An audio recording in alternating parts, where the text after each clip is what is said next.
Invest in Vizag పేరిట ఈ నెల 19 నుంచి 21 వరకు విశాఖలో 11వ ప్రాపర్టీ షో నిర్వహించనున్నట్లు క్రెడాయి ప్రతినిధులు తెలిపారు. గాదిరాజు ప్యాలెస్లో 3 రోజుల పాటు జరిగే ఈ ప్రాపర్టీ షోను ప్రజలు వినియోగించుకోవాలని పిలుపునిచ్చారు. విశాఖలో స్థిరాస్తి కొనుగోలుకు ఆసక్తి చూపేవారికి ఇదో మంచి వేదికని తెలిపారు.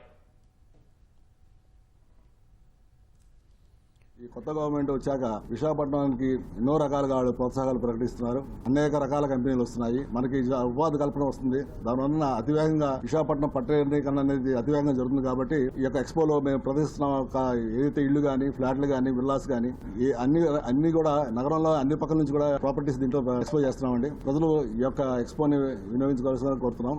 10 సంవత్సరాల ముందు ప్రారంభించిన ఈ ఎక్స్పో అనేది అంచెలంచెలుగా దాన్ని అన్ని రకాలుగాను మలుచుకుంటూ చాలా మంది ఇప్పుడు జాబ్స్ చేసే వాళ్ళకి ఎంత లోన్ వస్తుందో తెలియదు, వ్యాపారం చేసే వాళ్ళకి ఎంత లోన్ వస్తుందో తెలియదు. అలాంటి వాళ్ళందరికీ కూడా బ్యాంక్స్, ఫైనాన్షియల్ ఇన్స్టిట్యూషన్స్ కూడా అదే వేదికలో ఇన్కమ్ని బట్టి ఎంత లోన్ వస్తుంది అనేది కూడా అవగాహన కూడా కల్పించే ఉద్దేశంతో అందరినీ ఒకే తాటిపైకి తీసుకొచ్చి అందుకు గాను అయ్యే ఖర్చుని మా ఈ క్రెడాయి సభ్యులు మేమే కాంట్రిబ్యూట్ చేసుకుంటూ ఇన్ఫర్మేషన్ ని, ఒక నాలెడ్జ్ ని ఒక ప్లాట్ఫామ్ ద్వారా అందరికీ అందజేయడం జరుగుతుంది. దిగువ మధ్యతరగతి, ఎగువ మధ్యతరగతి ప్రజలు అచ్యుతాపురం నుంచి భోగాపురం వరకు అసలు ఏం జరుగుతుంది సిటీలో అని చెప్పి తెలియాలంటే ఒక పాయింట్ ఆఫ్ కాంటాక్ట్ ఉండాలి. ప్రతి సంవత్సరం మేము ఈ ప్రాపర్టీ షోస్ చేస్తూనే ఉన్నాం.